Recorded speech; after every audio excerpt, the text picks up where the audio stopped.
do it and look at it, think about how, you know, you can make it better.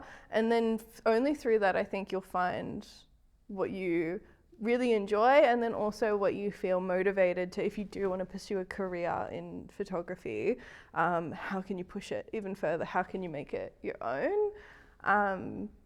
So I think that for super early on days. And I think also just, it's the hardest bit sometimes is that reminder of like, do it for fun. Even when you do start working in the space, continually do it for fun. Because I think when you stop also shooting for yourself, it affects the work you produce.